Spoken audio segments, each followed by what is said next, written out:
Stocks represent ownership in a publicly traded company. When you purchase a stock, you're buying a small piece of that business. If the company performs well, your investment grows.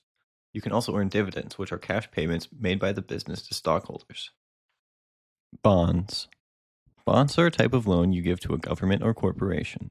In return, they agree to pay you interest over a set period. They are generally considered safer than stocks, but offer lower potential returns. Mutual funds. Mutual funds use money from investors to buy stocks, bonds, or other assets. They do this to diversify their portfolio and minimize risk.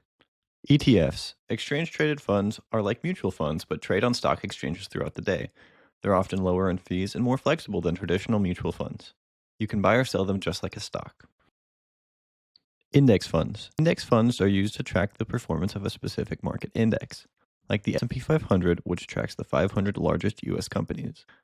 They are low cost, require little effort, and often outperform actively managed funds over time. Real estate.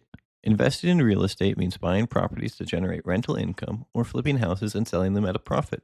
You'll need more cash up front, but it offers tax benefits and the potential to cash flow. Commodities. Commodities are raw goods like gold, oil, or crops.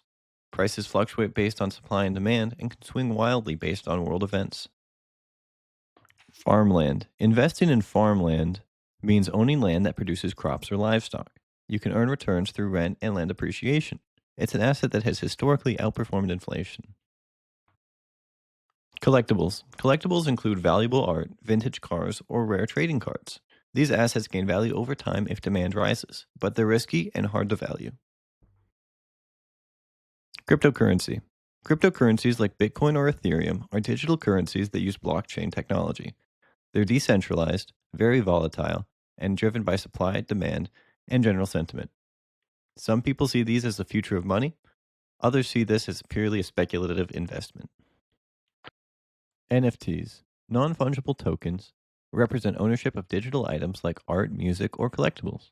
Each token is unique and stored on a blockchain. NFTs sometimes explode in popularity, however, they can be extremely volatile and prices can be highly speculative. Private equity. Private equity involves investing in companies that aren't publicly traded.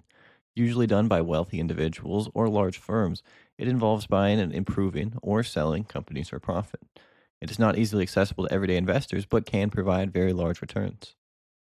Venture capital. Venture capitalists invest early in startups with big potential, hoping for massive payoffs. Examples of venture capitalist success stories include businesses like Uber or Airbnb. It's very high risk, and many of these businesses fail. However, one successful company could mean millions in returns. Angel investing. Like venture capitalists, angel investors fund early stage startups, usually before they've made any money. Angels bring their own experience, advice, and connections to the businesses they invest in. Angel investors take large risks for potentially high rewards. Owning a business. Starting or buying a business is the most hands on investment you can make. You're in control, but you also carry most of the risk. Done right, it can produce cash flow, equity, and personal freedom. It's a bold path, but one with unlimited upside. Franchising. Franchising means buying into a proven brand and business model, like opening a Subway or a Chick-fil-A. You get their training, proven products, and name recognition, but you also pay for franchise fees and follow their strict rules.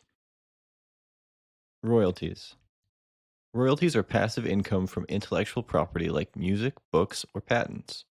Once you create the IP or buy the rights to it, you get paid every time someone uses it. Real estate crowdfunding. Crowdfunding platforms pool money from many investors to buy commercial or residential real estate. It's a way to get into real estate with less capital. You earn a share of income and profits, but your money will be tied up for a while. High yield savings accounts. These accounts offer better interest rates than regular savings accounts. They're FDIC insured, very low risk, and great for emergency funds.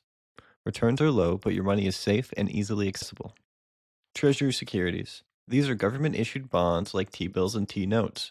Backed by the US government, they're one of the safest investments possible. Annuities. Annuities are insurance products that pay you income later, usually in retirement. You pay a lump sum now and receive guaranteed monthly payments later.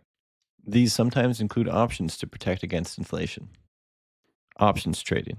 Options contracts give you the right but not the obligation to buy or sell a stock at a predetermined price. They're often used to hedge risk or speculate volatile stocks. Futures contracts. Futures are agreements to buy or sell assets like oil or wheat in the future at a set price. They're used by traders and companies to manage risk. Small changes can mean large gains or big losses. Forex. Forex is short for foreign exchange. By buying and exchanging currencies like the US dollar or the euro, Forex traders make profits from currency fluctuations and changes in the value of currencies relative to each other. Penny stocks. Penny stocks are cheap shares of tiny companies. They can explode in value or easily go to zero. They're known for being high risk and having little regulation. Leveraged ETFs. These ETFs aim to multiply market moves 2 times, 3 times gains or losses. They are powerful but also offer more risk.